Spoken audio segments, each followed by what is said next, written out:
오늘도 주님의 크신 사랑과 은혜와 능력이 함께하는 복된 주일이 되기를 주님의 이름으로 축원합니다. 우리들의 삶의 과정 속에서 앞에 무엇이 있는지는 모르지만 한 걸음 한 걸음 주님의 인도하심에 순종해 걸어가다 보면 어느 날 주님 앞에 서게 될 줄로 믿습니다. 그러므로 우리들은 하나님의 나라를 소망으로 바라보면서 오늘 하루 그리고 지금 이 순간 믿음으로 주님의 인도하심에 순종하는 아름다운 삶을 살아가면서 주님 주시는 믿음의 축복들을 온전히 누리는 복된 우리들이 될 수 있기를 주님의 이름으로 축원합니다. 미국 오리건 대학의 신경과학자 마이클 앤더슨 박사는 무엇을 기억하려고 할 때보다 잊어버리려고 할 때 뇌의 해당 부위가 더 활발하게 움직인다라는 사실을 밝혀냈어요. 이 연구를 통해서 기억하기보다는 잊어버리기가 훨씬 더 힘들다라는 것을 증명한 거죠. 한번 가슴에 깊은 상처를 받으면 치유되기가 정말 힘들다라고 하는 것을 보여준 거예요. 사람들은 흔히 마음의 병보다 육신의 병을 더 중요하게 생각을 합니다. 그리고 몸에 상처가 나면 빨리 상처를 소독하고 약을 바르고 붕대를 감아요. 그러나 마음의 상처가 나면 그냥 무시하고 잊어버리는 경우들이 많습니다. 그런데 마이클 앤더슨 박사의 연구에서 보듯이 마음의 상처를 받으면 그 상처를 치유하기가 상당히 힘이 들어요. 시간이 오래 걸립니다. 그래서 육신의 질병을 치유하기 위해 병원에 다니는 것보다 마음의 병을 치유하기 위해 다니는 정신과 치료가 돈도 많이 들고 시간도 엄청 많이 드는 거예요. 그리고 더 문제는 마음의 병을 무시하고 내버려 두면 이 마음의 병이 결국 육신의 병으로 발전한다는 거예요. 그래서 동양의학에서는 고대로부터 마음의 병이 만병의 근원이다. 마음의 병이 만병의 근원이다라고 말해요. 이것은 서양의학에서도 동일하게 인정하고 있습니다. 미국 국립정신보건연구소의 신경내분비학 임상연구 책임자 필립 골드 박사는 우울증은 신체의 거의 모든 질병에 영향을 미치고 복잡하게 만드는 유일한 전신성 질환이다라고 말을 하고 있어요. 그래서 오늘 사순절을 맞아서 보혈 선교를 하는데 오늘은 예수님이 가시관을 쓰시고 흘리신 보혈을 통해서 치유하기를 원하시는 마음의 상처와 아픔의 치유에 대해서 말씀을 나누려고 해요. 예수님이 로마 군병들에 의해서 가시관이 씌워지고 온갖 모욕을 당한 것은 굉장한 충격이었을 겁니다. 이것은 예수님에게 정말 마음에 큰 상처를 주었을 거예요. 한 성서학자는 이 희롱의 순간이 십자가의 고통보다 심리적으로는 더 아프고 힘든 시간이었을 것이다 라고 말을 했어요. 그러니까 오히려 십자가에 달려있는 육체의 고통보다 또는 채찍에 맞으면서 온몸이 찢어지는 순간보다 가시관을 쓰고 침뱉음을 당하고 조롱을 당하는 이 시간이 예수님에게는 더 힘든 시간이었을 거다라고 말하는 거죠. 로마 군병들은 예수님을 총독관저로 끌고 갑니다. 거기 사람들이 모인 자리에서 예수님을 부서진 의자에 앉혀놓고는 옷을 벗기고 낡은 자주색 옷을 입힙니다. 머리에는 지독한 가시, 즉 팔레스타인 아카시아 나무와 시띠나무 그리고 잔가시가 많은 스피나 크리스티 나무 이 세 가지를 엮어서 만든 관을 씌우고 손에는 갈대를 들린 다음에 그 앞에 무릎을 꿇고 유대인의 왕 만세라고 하면서 예수님을 조롱했습니다. 이어 예수님께 침을 뱉고 갈대를 빼앗아 머리를 때리죠. 조롱은 비열하고 또 한편 잔인했습니다. 이들의 조롱은 즉흥적으로 꾸며낸 것이었습니다. 그러나 그 속엔 깊은 계시적 의미가 있었다고 생각을 해요.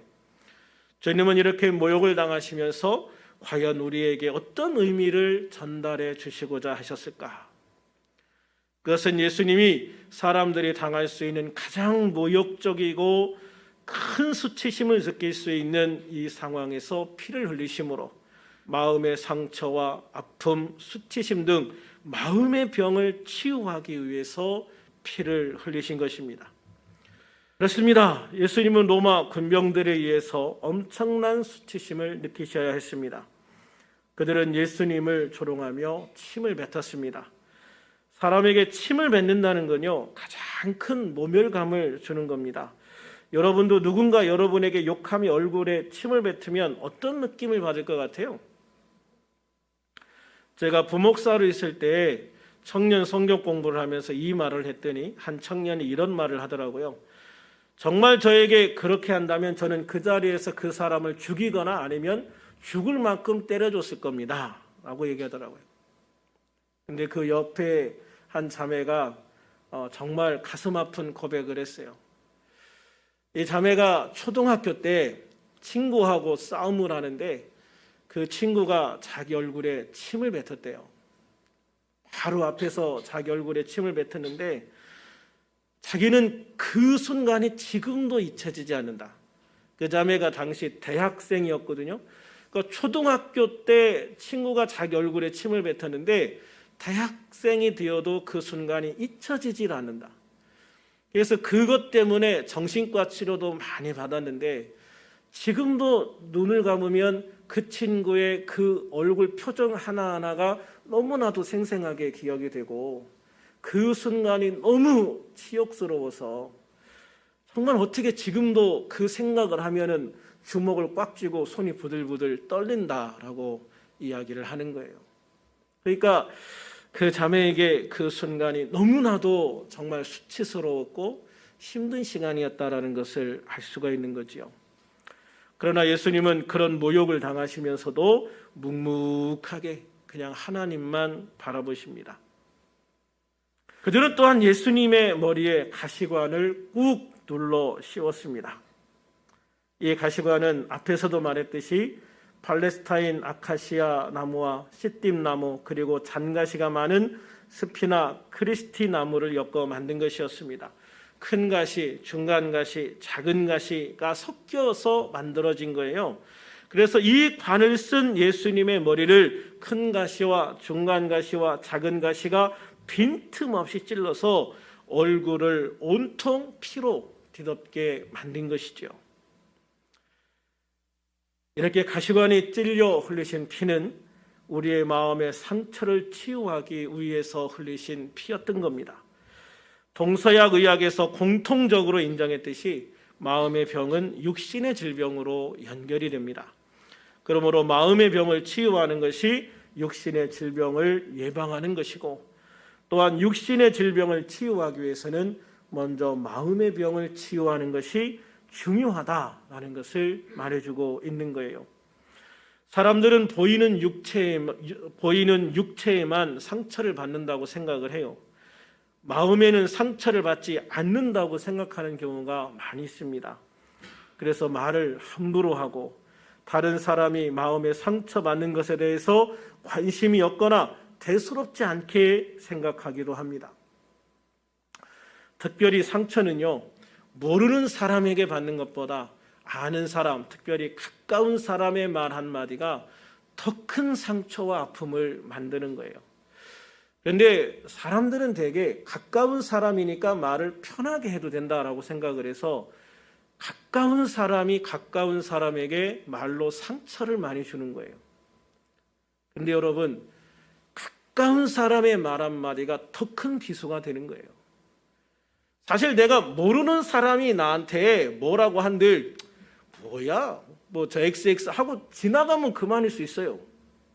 그런데 여러분 정말 내가 가까이 하고 또 가까이 믿고 의지할 수 있는 그런 사람이 나한테 어떤 말을 툭 내뱉었을 때 그 말이 나한테 정말 가슴에 비수처럼 꽉 박혀서 평생 그 비수로 인한 아픔과 고통 속에 살아가야 되는 경우들이 얼마나 많은지 몰라요.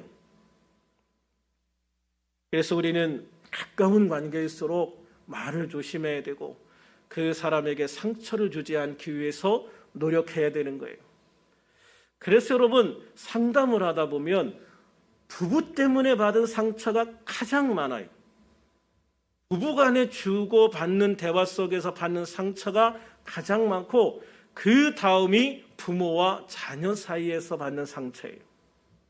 그러니까 가장 가까이에서 서로를 보호해주고 의지해야 될 대상들에게 받는 그런 상처들, 마음의 아픔들이 가장 많다라고 하는 거죠. 그래서 우리는 항상 가까울수록 말조심하고, 할렐루야, 가까울수록 서로를 배려하고 가까울수록 서로를 존중해 줄 수 있는 그런 관계가 되기를 주님의 이름으로 축원합니다. 그래서 육체의 상처보다 마음의 상처가 훨씬 더 큰 고통을 주고 오래 간다라고 하는 거예요. 그러면 우리 마음의 병은 어떻게 생겨나는 걸까? 우리 마음 안에 있는 상처와 아픔, 고통의 기억들이 해결되지 않은 채 계속 담겨 있어서 마음의 병이 되는 거예요. 마음의 병은요, 시간이 지날수록 더 깊이 뿌리를 내리게 되고, 깊이 뿌리를 내릴수록 그 줄기나 뿌리도 점점 크게 되고 열매 또한 크게 돼요. 그러니까 이 상처가 열매를 맺게 되면 이게 병이 되는 거예요. 마음의 상처가 뿌리를 내리고 자라서 열매를 맺으면 이게 100% 육체의 질병으로 오게 되는 거예요. 그렇기 때문에 마음 안에 있는 상처는 절대 시간이 약이 아니다. 여러분 이거 정말 기억을 하셔야 돼요. 마음의 상처에는 시간이 약이 아니에요. 육체의 상처는요, 시간이 지나면 금방 나아요. 저 지난주에 손가락을 좀 다치고 또 이렇게 뭐 하다가 여기에 이렇게 화상을 입어가지고 좀 이렇게 되어서 지금 이렇게 표시가 탁 나게 됐는데, 손을 비워서 상처가 나도요, 한 2, 3일이면 거의 아물더라고요. 요새는 또 약이 좋아서 약을 좀 바르고 이렇게 밴드를 붙여놨더니 며칠 만에 다 났어요. 어릴 때 엄청 많이 다쳤거든요. 그래서 자세하게 보면 제 몸에 흉터들이 엄청 많아요. 어릴 때 그냥 바닷가에서, 시골에서 바닷가에서 뛰어놀면서 뭐 바위에 있는 그 굴 껍질에 상처가 나기도 하고, 또 절벽 기어 오르고 내리면서 나뭇가지에 긁히고 돌에 긁히고 유리에 찔리고, 또 칼 가지고 장난치다가 칼에 찔리고, 또 옛날에는 그 시골에 굉장히 큰 자전거가 있습니다. 지금 오토바이만한 자전거, 짐 자전거. 근데 조그만 애가 그거 가지고 자전거 배운다고 하다가 언덕에서 넘어져 가지고 무릎이 다 꺼져서 정말 무릎에 뼈가 나올 정도로 살이 다 파여 나갔던 적이 있어요. 예, 그래도 옛날에는 뭐 그런 거 가지고 병원 안 갔죠. 최소한 팔이 잘라져야 병원 갔지. 팔이 부러지는 것 정도 가지고는 병원 잘 안 가던 시대거든요. 그래서 집에 울면서 왔더니 어머님이 상처 씻어주고, 그 다음에 간장으로 소독해주고, 된장을 발라서 메리아스 찢어서 꼽에 그게 동돌 말아줬어요. 그래도 뭐 한 일주일 지나니까 풀르고 다닐만 하더라고요. 물론 흉터는 그대로 남았지만. 그러니까 육체의 상처는요, 대부분 시간이 지나면 낫는 경우들이 대부분이에요. 그런데 마음의 상처는 그렇지 않다는 거죠. 마음의 상처는 시간이 지나면 내 기억 속에서 잊어버릴 것 같지만요, 잊어버린 게 아니라 무의식 속으로 들어가 버려요. 이 상처들이, 마음의 상처들이 오히려 의식 속에 있을 때는 그것 때문에 조심하고, 그것 때문에 내가 아프다는 걸 알기 때문에 덜 위험해요. 그런데 이게 무의식 속으로 들어가 버리면 내가 왜 이런 행동을 하는지를 모르게 돼요.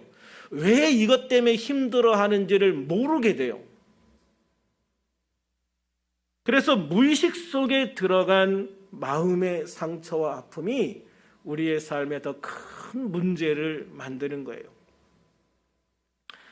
제가 전에 가르쳤던 학생 중에 한 명이 하나님 아버지라는 말 때문에 굉장히 힘들어했어요. 이 친구는 교회에서 정말 하나님을 아버지라고 부르지 않았으면 좋겠다. 그냥 하나님이라고 부르면 안 되냐? 그리고 왜 하나님 아버지가 사랑의 하나님이냐? 이것 때문에 굉장히 힘들어했어요. 근데 제가 그 친구와 이야기를 나눠보니까 그 친구 아버지가 굉장히 폭력적인 분이셨어요. 술만 먹고 오면 온 집안을 다 때려 부시는 분이에요. 그리고 어느 날 그거를 말리는, 그러니까 술 먹고 들어와서 자식들을 막 때리는데 자식을 때리는 아버지 앞을 막아섰던 어머니가 맞아가지고 병원에 실려갔어요. 그리고 한 달 만에 돌아가셨어요. 지금 같으면 그 남편 감옥 갔겠죠. 옛날에는 그렇지도 않았어요. 그래가지고 자기 어머니가 자기 아버지에게 맞아서 죽고 자기들은 아버지에게 맞다 도저히 못 견디겠어서 다 집을 뛰쳐나왔어요. 지금은 아버지하고 연락도 안 하고 사는 거예요. 그런데 그런 상태에서 하나님을 아버지라고 하니까 하나님 아버지와 자기 육신의 아버지가 계속 오버랩돼서 보이는 거죠. 그러니까 하나님 아버지라고 말할 때마다 막 너무 힘들어하고 막 진저리를 치고 고통스러워하는 거예요. 그러니까 그 형제가 그게 해결이 안 되면, 그 아버지로 받았던 그 상처가 해결이 안 되면 그 형제는 그것 때문에 평생 힘들어해야 되고, 그것 때문에 정말 제대로 예수님을 믿는 생활이 어려워지게 되는 거예요. 그런 것 때문에 사회생활에 문제가 되기도 하고요, 나중에 결혼해서 부부 사이에도 문제가 되고요, 또 나중에 자식을 낳으면 또 부모와 자식 간에 많은 갈등 요인이 생기게 되어지는 것이죠. 그리고 그러한 것들이 심해지면 결국은 직접적인 육체의 질병으로 나타나게 되어질 겁니다. 그러므로 예수님이 채찍에 맞으심으로 육신의 질병을 치유하신 것처럼 예수님이 가시관을 쓰심으로 우리 마음의 상처를 치유하시는 것도 굉장히 중요한 사역이신 거예요. 예수님의 보혈이 우리 육체의 질병을 치유하실 수 있는 것은 예수님이 채찍에 맞으시면서 그 육체의 모든 고통을 다 당해보셨기 때문입니다. 다 겪으셨기 때문이죠. 마찬가지로 예수님이 머리에 쓰신 가시관을 통해 흘리신 보혈이 우리 마음의 상처를 치유하실 수 있는 것은 그 가시관을 쓰시는 과정에서 세상에서 사람이 당할 수 있는 가장 비열한 모멸과 멸시를 당하셔서 마음의 수치와 상처를 깊이 받으셨기 때문입니다.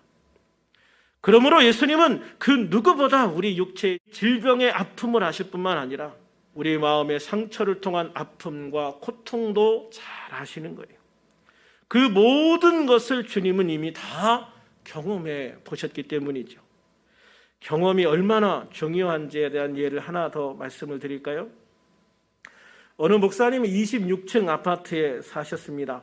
그 목사님은 높은 층을 좋아해서 26층을 굳이 찾아서 이사를 간 겁니다. 그리고 이 목사님은 높은 데 사는 것이 하나님의 특별한 은혜다라고 생각을 했어요. 하나님과 가까워져서 특별한 은혜라고 생각한 게 아니라 높은 층에, 고층에 살 때 거기에 그 창문을 열고 그 창문을 통해서 불어오는 시원한 바람, 그리고 멀리까지 바라볼 수 있는 그런 전경, 이런 것들을 이분이 너무 좋아하셨어요. 이분은 평생을 단독주택에서 사셔가지고 그런 거를 경험을 못 해봤어. 그래서 나는 나중에 살게 되면은 제일 아파트 높은 층에서 살 거야, 그 꿈을 이루신 거예요.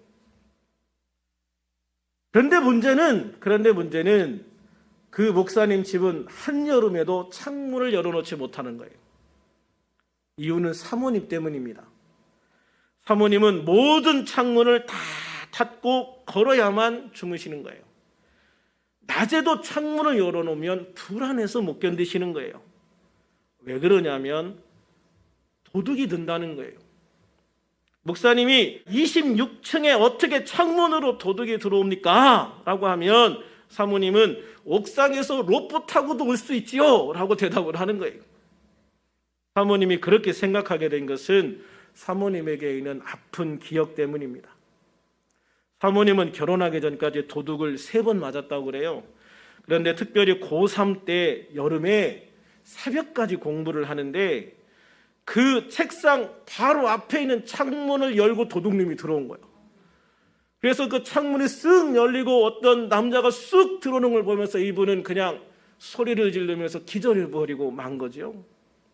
근데 그때 그 아픔 기억이요, 얼마나 컸는지 그 다음부터 열린 창문을 못 보는 거예요. 불안한 거예요.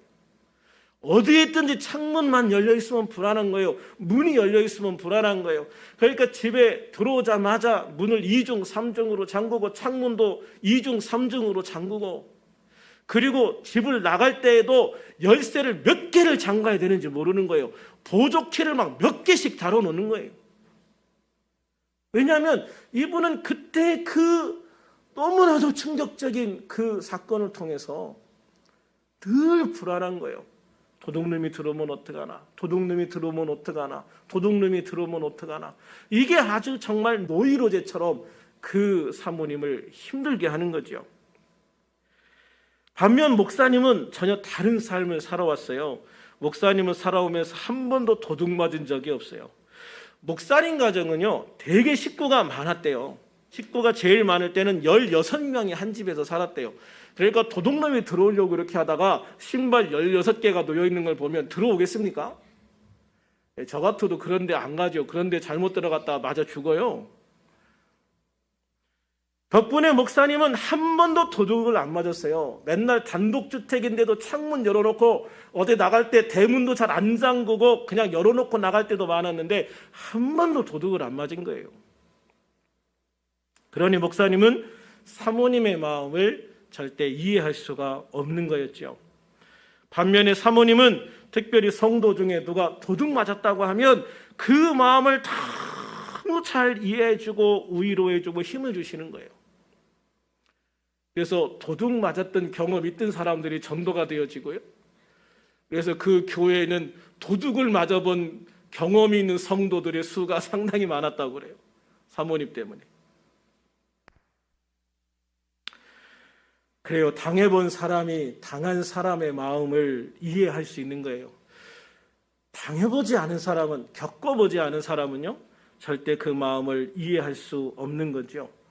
예수님도 그렇습니다. 예수님도 육체의 아픔을 당해보시고 마음의 고통도 당해보셨어요.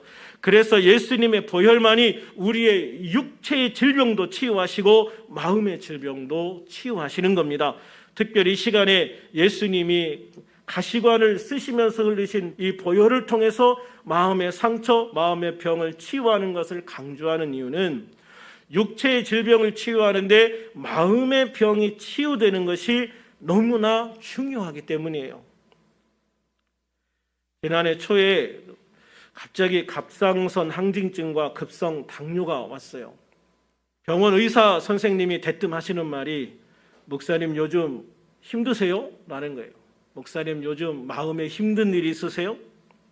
한 20년 전부터 그 의사 선생님만 찾아가서 계속 거의 주치이다시피 한 의사 선생님이고, 또 그때 한 3개월 전에 거기서 종합검사를 했어요. 종합건강검진을 했는데 간 수치가 약간 높은 거 말고는, 늘 간 수치는 높았으니까 간 수치가 약간 높은 거 빼고는 아무 문제가 없었어요. 그런데 3달 뒤에 갑자기 체중이 확 줄어가지고 찾아가서 이렇게 검사를 받아보니까 갑상선 수치가 정말 심각하게 나왔고 당뇨 수치가 정말 심각하게 나온 거예요. 그러니까 이 의사 선생님이 하시는 말씀이 목사님 요즘 마음에 힘든 일 있으세요? 라고 제일 먼저 물어보더라고요. 육체적인 잘못된 습관이 병을 만들기도 합니다마는 마음이 힘들어서 병이 생기는 일이 많으니까요. 그래서 의사 선생님이 그렇게 물어봤던 것 같아요. 그래서 생각해 보니까 참 코로나19로 인해서 예배가 문제가 되고 모임이 문제가 되고 하니까 그때 정말 힘들었거든요. 그때는 정말 마음이 지옥이었어요. 코로나 때문에 이 교회가 이렇게 힘들어야 되나? 이렇게 간섭을 받고 이렇게 제약을 받아야 되나? 예배 드리는 것조차 우리 마음대로 못하나? 막 그런 것 때문에 이게 처음 겪어본 일이니까, 평생 처음 겪어본 일이니까 이것 때문에 마음이 너무 힘들었던 거예요. 그러니까 그것이 결국은 병이 된 거더라고요. 그래서 지금도 병원 가서 이렇게 수치가 좀 올라가면 3달에 한 번씩 이렇게 피를 뽑아가지고 검사를 하는데, 수치가 좀 올라가면 의사 선생님이 대뜸 하는 말이 그거예요. 목사님 요즘 뭐 스트레스 받죠? 근데 거의 정확하더라고요. 몸에 스트레스를 받는 일이 있으면 가서 검사해 보면 그게 그냥 수치로 그냥 그대로 나와요. 그래, 목사도 살아가면서 스트레스 받지 않는 거 참 쉽지 않더라고요. 그러나 중요한 것은 육체의 질병이 있을 때 내 마음의 병도 이 병이 생기는데 한 좀 보탬이 되었겠구나라고 생각을 하면 그 마음의 병을 치유하기 위해서 기도해야 한다는 거예요. 특별히 내 마음의 상처가 생각이 나면 예수님이 가시관을 쓰시면서 흘리신 보혈을 내 마음에 뿌리고 바르고 부어 치유해 달라고 기도하셔야 돼요. 나에게 상처를 준 사람이 생각나면 그 사람을 용서해 달라고 기도해야 돼요. 그래서 내 마음에 뿌리를 내린 마음의 상처들을 치유해야 합니다. 특별히 뿌리를 내린 상처는 뿌리를 죽여야 치유가 돼요. 뿌리를 죽인다는 말은 내 마음에 상처를 준 원인 제공자를 용서하는 거예요. 이게 안 되면 그 상처는 절대 치유가 안 됩니다. 누가복음 23장 34절에서 예수님은 당신의 머리에 가시관을 씌우시고 옷을 벗기고 자주색 옷을 입히고 모든 멸시와 수치를 준 그 로마 군인들을 향해서, 그리고 당신을 십자가에 매달은 그 로마 군인들을 향해서 말씀하십니다. 아버지, 저들을 사하여 주옵소서. 아버지, 저들을 용서해 주세요. 저들의 죄를 용서해 주세요. 저들이 자기들이 하는 것이 무엇인 줄 모르고 하기 때문입니다 라고 기도합니다. 예수님이 십자가에서 하신 7가지의 말씀을 가상칠언이라고 하는데, 그 가상칠언 중 첫 번째 말씀이 바로 자신의 몸을 채찍으로 때리고 가시관을 씌우고 침을 뱉고 십자가에 자기를 못 박은 그들을 용서해 달라고 간청하시는 거였어요. 왜 그랬을까요? 용서해야 하기 때문입니다. 난 저 사람 용서하기 싫어요. 아니에요. 주님은 용서하라고 말씀하세요. 그리고 용서해야 내가 사는 거예요.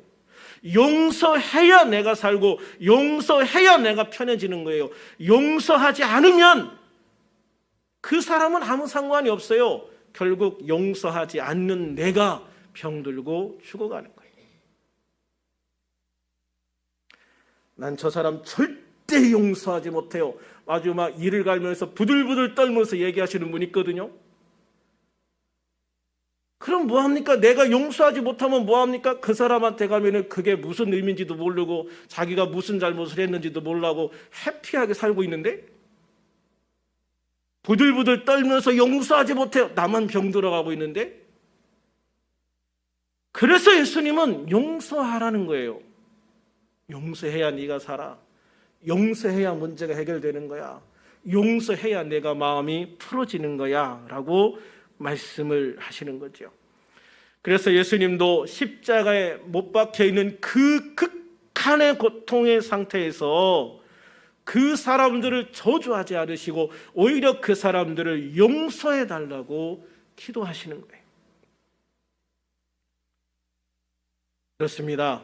주님의 보혈을 의지해서 내 마음에 상처를 준 사람을 용서해 달라고 기도하고, 그 기도를 통해 그 사람이 용서가 될 때 내 마음의 상처도 치유되고 내 육체의 질병도 치유되기 시작하는 거예요. 바라기 누르짖게 모든 성도들의 마음을 아시고 그 마음의 상처를 치유하기를 원하시는 주님의 보혈을 통해, 특별히 예수님이 가시관을 쓰시며 흘리신 그 보혈을 통해 우리 마음이 치유되기를 소망합니다. 내 마음에 상처를 준 사람을 용서하게 될 수 있기를 축원합니다.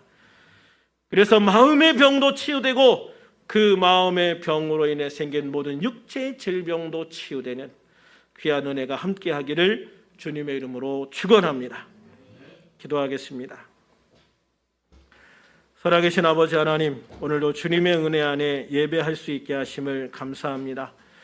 우리들께 모든 성도들이 함께 모여 예배할 수 있는 그날이 빨리 오게 하여 주시고, 우리들이 복음을 전하여 주님의 말씀이 부응할 수 있게 하시고, 우리들 교회가 또한 부응할 수 있도록 은혜를 베풀어 주시옵소서. 오늘 말씀을 통해 우리들이 육신의 질병 못지않게 마음의 병에도 깊은 관심을 가지고 치유받아야 함을 나눴습니다. 우리들 모두 내 마음을 돌아보게 하시고 내 마음에 숨겨진 아픔들을 발견하게 하시고, 그 아픔들을 발견하면 주님이 가시관을 쓰심으로 흘리신 그 보혈로 치유받게 하여 주시옵소서. 주님은 사람이 당할 수 있는 모든 모멸과 멸시를 당하셨습니다. 그럼에도 참으시고 견디신 것은 우리의 마음의 모든 아픔을 감당하시기 위해서였습니다. 주님은 그렇게 그 모든 모멸과 멸시를 참으시며 흘리신 보혈로 우리의 모든 마음의 아픔과 고통을, 마음의 병을 치유하시기를 원하시고 또 치유해 주실 줄로 믿습니다. 그리하여 마음의 병으로 인한 모든 육체의 질병도 치유받게 하시고 더욱 건강한 삶을 살 수 있도록 축복해 주시옵소서. 특히 어릴 때부터 우리와 함께 예배하며 주님을 섬기던 지연이가 이제 결혼을 해서 캐나다로 떠나게 되었습니다. 그곳에서도 주님과 함께하는 아름다운 삶을 살게 하시고 주님과 함께하는 복된 신앙생활로 날마다 더 귀한 은혜 가운데 살게 하여 주시옵소서. 우리가 아침과 저녁으로 기도하는 기도를 들으시고 응답하시고 축복하시기를 소망합니다. 우리들이 더 기도할 수 있는 은혜를 더하여 주시고 우리의 영이 회복되고 강건하여 성령 충만한 삶, 능력 충만한 삶이 되게 하여 주시옵소서. 그리하여 우리의 영과魂과 육과 환경이 치유되고 회복되어 더욱 강건하게 하옵소서. 그리고 오늘도 이번 한 주간에도 주님의 은혜 안에 살게 하시고 코로나19로부터 지켜주시고 주님 안에서 보호하심과 인도하심을 따라 더 행복한 시간들이 되게 하여 주시옵소서. 함께 하심을 감사하며 예수님 이름으로 기도하옵나이다. 아멘.